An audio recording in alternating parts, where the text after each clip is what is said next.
to show that you are angry, to show that you are disappointed, to show that you want justice, to show that you want fairness.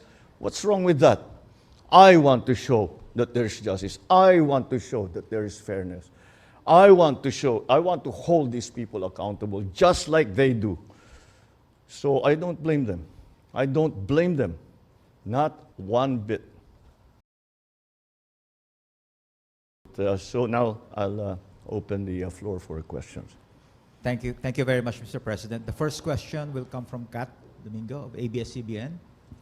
Good morning, Mr. President. Sir, in terms of priorities and focus, how different would the investigation of your independent panel be compared to what we've seen in the House and in the Senate?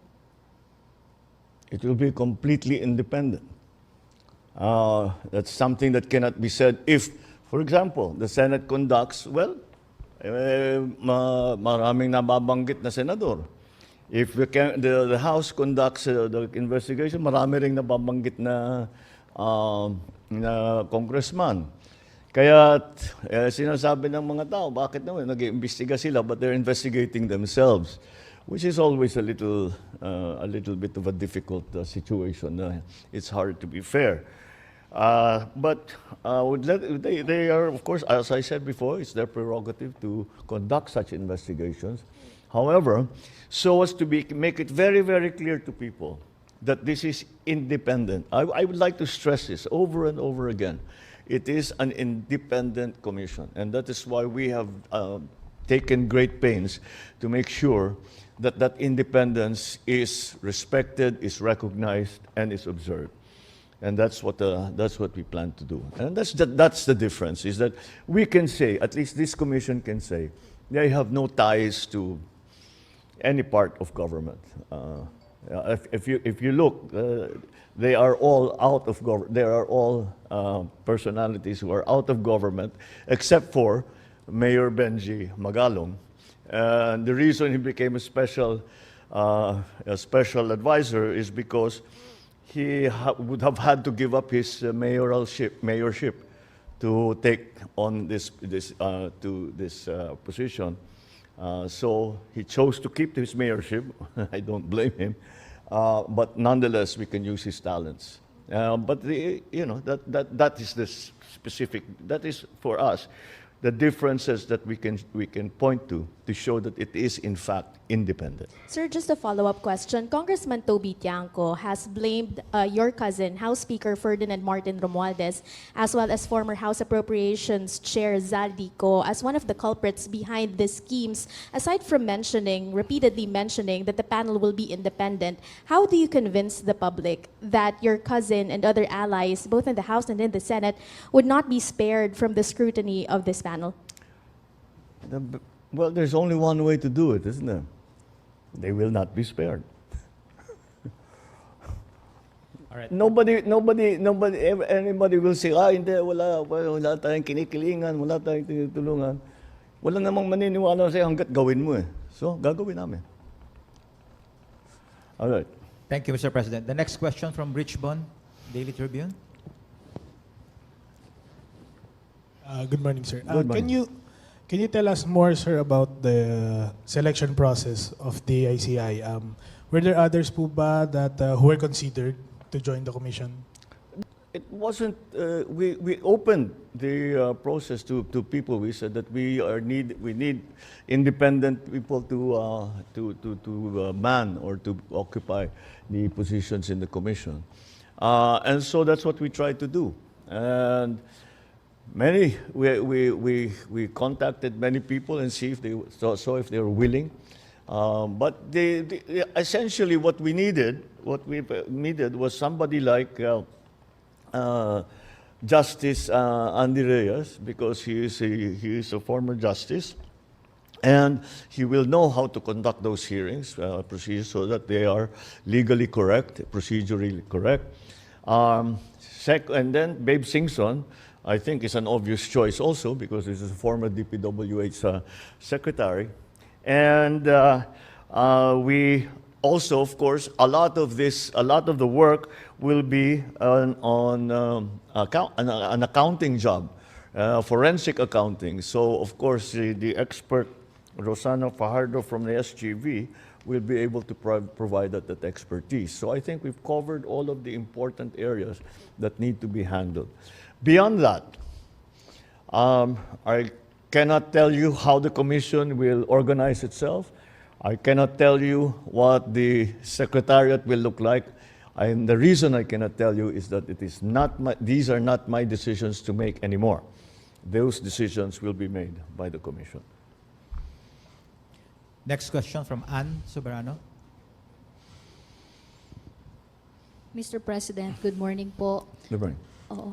Sir, hindi matatawaran ang track record ni Mayor Benjamin Magalong, lalo na po yung stint niya during CIDG chief siya. Pero may we know your thoughts, Mr. President, in choosing Mayor Magalong as special advisor and investigator ng ICI instead of tapping the NBI and the PNP-CIDG? Kasi na-mention niyo po na hindi po kayo magsasama ng politiko po sa komisyon. Although, special advisor naman po siya, Mr. President. Thank you. Because NBI and all of those are part of the government. So again, there is, if there is a suspicion that maybe in the investigation, the previous investigations, baka tinulungan sila ng mga kasama nila sa NBI, mga ganon. These things happen. So, para matanggal na yung possibility na ganon ang mangyari, wala talagang kasama kundi sila. Pero eventually pupunta rin yan dun. Kasi kung may findings ang ICI na ang recommendation ay dalhin sa ombudsman, halimbawa, magko-conduct sila ng investigation. DOJ, magko-conduct sila ng investigation. But of course, they will be able to take note of the investigation that was already conducted by the Independent Commission. And in that case, their preliminary investigations will not start from square one, but will continue to build on what has already been found by the ICI. Thank you, Mr. President. Thank you. Thank you, Mr. President. We have two more questions, Mr. President. Sure. From Leth Narciso, DZRH. Good morning, Mr. President. Ibon Foundation said that billions of fund control funds concentrated in the ruling parties. May we get your comments, sir? Are you aware of it? That is the case in every single how do you say legislative body. Siyempre, the majority party is the majority party, so silang pinakamarami. But again, if there's nothing particularly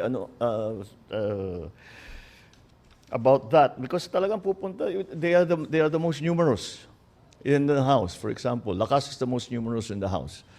So they will have the most locally funded projects. The problem here is not the amount. The problem here is the uses of those funds. Kahit naman sa kanila napunta lahat, kung magandang patakbo, di walang problema. Kung yung flood control, napakaganda. Kung yung lahat ng mga project, napakaganda. Yung dredging, perfect. Eh di, ano problema? Walang problema. But that is not the problem. That's not where the problem lies. The problem lies in the actual implementation of the projects. And that's what we are investigating. Wala namang ginagawang politika na naman. Thank you, Mr. President. That's what we wanted to do. Remove it from politics. Don't politicize this. It's simple numbers dito. Simple lang to. Magkano ang ninakaw na pera ng mga balasubas na ito? That's what we need to know. That's what we need to fix. And now that you bring it up, one of the things that we are looking at, dahil iniisip ko, kakasuhan natin sila. Then, okay, the cases will go on. May mananagot, meron dyan makukulong, meron dyan ma-fire, whatever. Para sa akin, kailangan buuhin nila yung project. Dahil, kung titignan ninyo, may warranty lahat yung project na yan. Kahit sinabi nilang completed, pag na-discover na hindi tama ang pagkagawa, they still have to respect, they still have to honor the warranty that they have given us to complete the project properly. So we can still go back to them at sasabihin natin sa kanila, balikan ninyo yung walang kwentang project na ginawa ninyo at ayusin ninyo ng maganda. Out of your own pocket.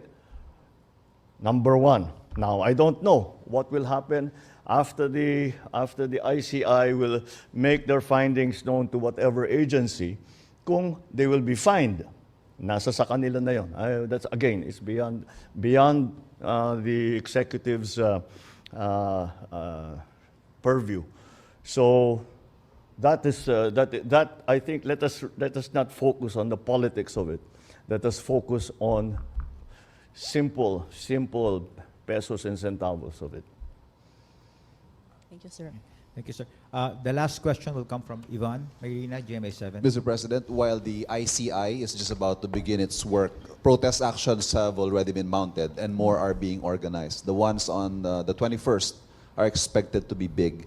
Is this a cause of concern for you that it might potentially snowball into something similar to what happened in Nepal or Indonesia? Well, that is only if we don't do anything about it. Look, what we have found, you have to remember, I brought this up. And it is my interest that we find the solution to what has become a very egregious problem. And since this has all been exposed, well, it's actually known to many people, but it has now been exposed to the general public. Do you blame them for going out into the streets? If I wasn't president, I might be out in the streets with them. So, you know, of course, they are enraged. Of course, they are angry. I'm angry. We should all be angry because what's happening is not right. So, yes, express it. You come, you make your feelings known to these people and make them answerable for the wrongdoings that they have done. Palaman ninyo ang sentimento, palaman ninyo kung paano nila kayo sinaktan, kung paano kayo ninakawan nitong mga ito. Palaman ninyo sa kanila, sigawan ninyo, lahat, gawin ninyo, mag-demonstrate. Just keep it peaceful. Kasi pagka hindi na peaceful, mahirap na yan. The police will have to do its duty to maintain peace and order.